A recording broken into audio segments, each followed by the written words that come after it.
امام احمد ابن حنبل رحمۃ اللہ علیہ نے اللہ کے کلام قرآن مجید کے لیے سب سے بڑی قربانی دی۔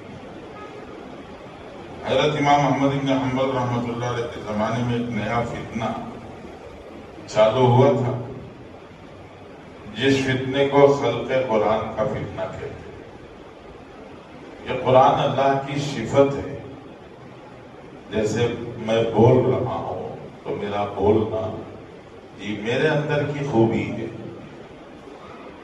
ایسے اللہ جل شانہ کا کلام یعنی اللہ کے بول اللہ کی صفت ہے، اور جب سے اللہ جل شانہ ہے تب سے اللہ کا کلام ہے۔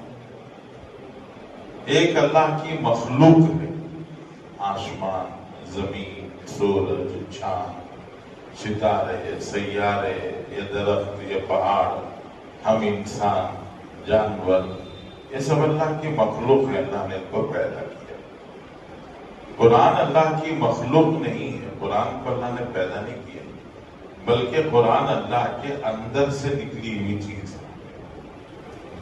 تو ایک زمانے میں اختلاف ہو گیا تھا، لوگ نیا فلسفہ یونان سے آیا تھا، اس زمانے میں کچھ لوگ کہنے لگے قرآن اللہ کی مخلوق ہے۔ تو امام احمد بن حنبل رحمۃ اللہ علیہ اور بڑے بڑے علماء نے اس کی مخالفت کی۔ بادشاہ چونکہ اس بات کا قائل ہو چکا تھا، اس لیے مخالفت کرنے والوں کے لیے بہت سخت آزمائشیں، امتحان ہو گئے۔ امام احمد بن حنبل رحمۃ اللہ علیہ کو قید خانے میں ڈال دیا گیا۔ روزانہ آپ کو بیچ میدان میں لا کر 100 کوڑے مارے جاتے ہیں، 100 کوڑے روزانہ۔ اور کتابوں میں لکھا ہے کہ مارنے والے مارتے ہوئے تھک جاتے تھے، مار کھانے والے نہیں تھکتے تھے۔ اور کتابوں میں یہ بھی لکھا ہے کہ مارنے والے اتنی طاقت سے، اتنا زور سے، پوری کی پوری اپنی طاقت لگا کر مارتے تھے۔ تاریخ کی کتابوں میں لکھا ہے کہ اگر وہ کوڑا ہاتھی پر پڑے تو ہاتھی برداشت نہ کر سکے، ایسے 100 کوڑے لگتے تھے۔ بہت لمبے عرصے تک ایک آزمائش چلی، پھر حضرت کو کوڑے مارنا بند کیا گیا، لیکن قید خانے میں رکھا گیا۔ پھر آخری دور میں قید سے بھی باہر چھوڑا گیا۔ بادشاہ بدلتے گئے تو حالات بھی بدلتے گئے۔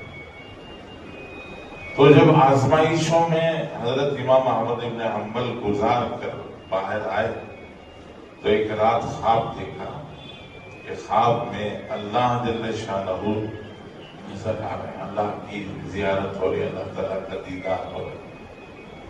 اللہ جل شانہ سے حضرت امام احمد بن حنبل رحمۃ اللہ علیہ نے پوچھا کہ پروردگار آپ کے قریب نزدیک جانے کا کیا راستہ ہے؟